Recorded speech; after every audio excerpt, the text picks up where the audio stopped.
Jésù. Apostle about this is what you want to use your life for. Ọmọdún mẹ́rìndínlógún. Hey! Ayé mi tèmi bá mi.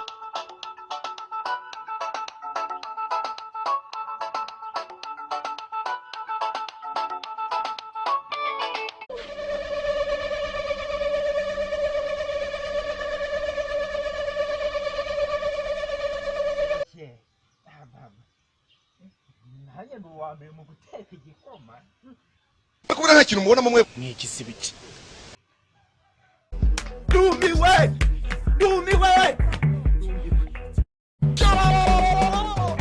Hey! Ayé mi tèmi bá mi. Apostle about this is what you want to use your life for.